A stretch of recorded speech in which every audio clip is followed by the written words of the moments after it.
you want to marry as a young man, you are under 35 and you are still single, listen, ensure that before you begin to plan marriage, you are set up. When I mean set up, I don't mean you're a multi-billionaire, I don't mean you're a multi-millionaire, but I mean you have a stable source of income that can take good care of you and someone else. And when I say someone else, I don't mean your family members. No. I mean you can be able to take care of your family members as you contribute your quota in the family. I'm not saying you should carry all the expenses in the home on your head. That's what I'm saying. What I'm saying is that you should learn to be able to manage your funds properly. You have a steady source of income. You can take care of whatever you need to take care of. In Africa, we take care of our parents. So if you can do that comfortably and you still have enough to take care of someone else, then you are ready to marry. You have a house, you have a roof over your head. I'm not saying your own house, I'm saying you have at least rented a place that's okay for two people to live in. And eventually, if a third person comes in, everybody will be comfortable because the child will not tell you when it's going to come. Yes, you can say we have contraceptive, we can prevent it, blah, blah, blah. Sometimes nature calls. So prepare ahead. Why I'm saying so is this: you will say that you love this lady or you love this guy, and let us just rush and get married. When the things of life, when life begin to hit you hard, that love you think you love will vanish in a twinkle of an eye. You will not remember that you once loved this person because the things that will come, the challenges that will come will be so powerful that you can't stand it. That is why you see couples who love themselves. You see them when they are dating, they are so in love, walking the street, holding hands, and people like even jealous. Today they are killing themselves. What changed? The life happened and they didn't prepare for it. Economic issues or financial issues in a marriage can destroy every form of love you think you have for somebody. Because when hunger wazes you, eh, in the midnight you've not eaten, you can't even drink gari, then you will know that somebody is an enemy.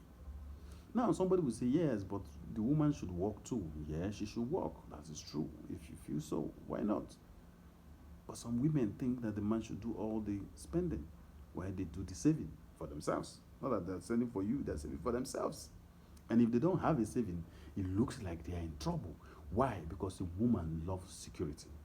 Someone once told me that all a woman wants is security, and I thought it was blabbing, but it's true. All women want is security. They want to be secured in their marriage. They want to have financial security. Everything the woman is fighting for in the marriage is about security. Her security. You see her, she wants to give birth to a boy in African parlance. She wants to give birth to a boy. Why? Because she feels that if she has a boy, she's secured in the marriage. You see her, she wants to have stable income. She wants to have something saving. Why? She wants to have financial security. If she does not even save, let the man have enough to take care of her if the man loves her. That's why you see some women going to do diabolic things to hold a man. Why? Because they want that security. They want security, nothing else. That's what they want. Once they are secured, you see them, they are relaxed. Even some of them that are not well mannered become domineering because they feel nobody can put them out. That's why you hear some of them say they don't want mother-in-laws to be alive when they are getting married.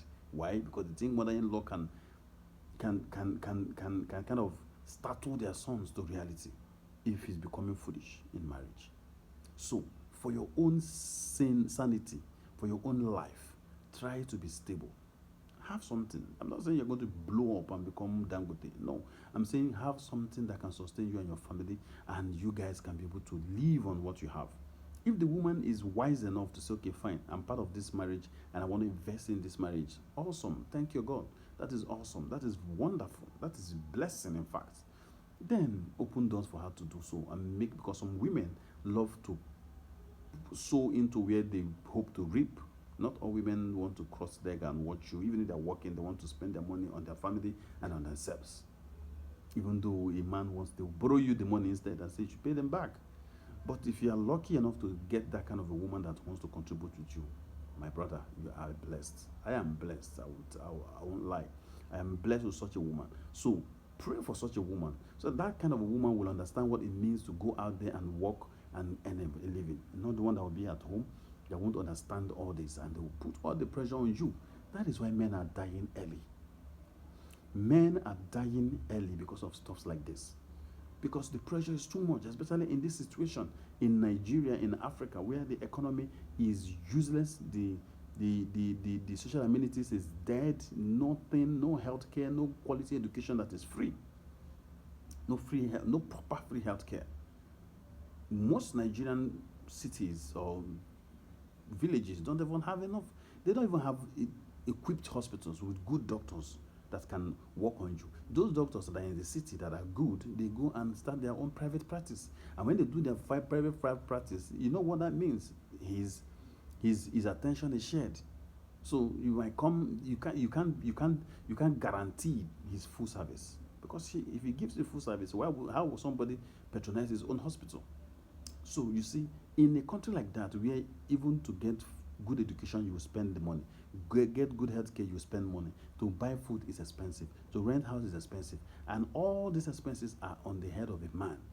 How do you think you will survive? So you see, you need a good wife. Don't select a wife based on strictly love. Love is not the only thing, because love can vanish. Love can vanish. Look beyond that. Let God be your deciding factor. Then you look at the woman's character. The woman's character is key. Her heart is the character, I mean. How she sees life, how she loves you, how she cares about people around her, how she takes care of situations. When rough time comes, what does she do? How does she behave? These things are key. Even look at her mother. Who is her mother? What kind of character does she have? Look at her father. Who is her father? What kind of character does he have? Same thing with the woman. Look at this guy you want to get married. Study him. Know what he is, how he sees life. Don't go and get somebody who, if under a little pressure, his anger is flowing all over the place, and he start looking for who to beat. He will beat you. He will beat you. Because you can be a good woman and fall into the wrong hands. This is bad. I have been in this marriage for over 13 years, so I know a little bit of it. And I'm telling you the truth. And I've seen a lot of families crash because of minor things that you think that this is stupid. It's not because of that particular minor thing. It is because of things that have been boiling up for a long time. And that was the tipping point. And you wonder, these guys, we are so in love. Love can vanish. And love can turn to concentrated hatred. Don't get to that point. My name is Godman, and this is my channel. Please follow me for more content like this. Share your view in the comment section, and share this video to your followers, so that even to other platforms, so that more people can get this kind of knowledge. A lot of people are falling into this kind of trap because of pressure, because they want to get married now. And this is the problem we're having. A lot of people want to get married so quick, so fast, and that is a problem. It is a big problem in Africa, and you will want to do it anyhow, especially when a woman is crossing 35 and you see her under pressure to get a man. Let's be like, I am missing somebody. And most times you might fall into the wrong hands. And if you fall into the wrong hand, you will see that your 35 years on air that you're under pressure to get married was just the smallest part of your life, because you can live up to 100 years. That means you have over 65 years to live with a problematic human being if you don't have the will to pull yourself out of the marriage. So don't set yourself up for problems. Marry the right person, and marry when your God says you will marry. That is my best advice to you. Don't put yourself under pressure. Marry when God says you will marry. It's very, very important in life, because you need a happy home to raise happy children. You need a happy man to make you happy. Even if you go out there and you meet rough things about life, when you come home, you want to come home to your nest. I mean, the man wants to come back home to his nest. He doesn't want to come back to a nagging wife. Sometimes nagging women too will nag because things are not well, not because they are nagging people, but things are not as they think it should be. Have you heard women telling you, this is 5 years of the marriage, what have you done? What have you done? Stuff like that. The man doesn't want to hear it, and the woman just has to express it, because the woman somehow feels she should be giving, and the man should be the one giving. So when the man doesn't have enough to give, it's a problem. Then if you get the wife that understands that even your apple that you bought on the way is, as she sees it, as you have given her heaven, that is the wife you should be looking for, because you will be happy to make more money. Please follow for more. Drop your comments, share this video, follow, and turn on the notification bell for more. Thank you very much. Signing out.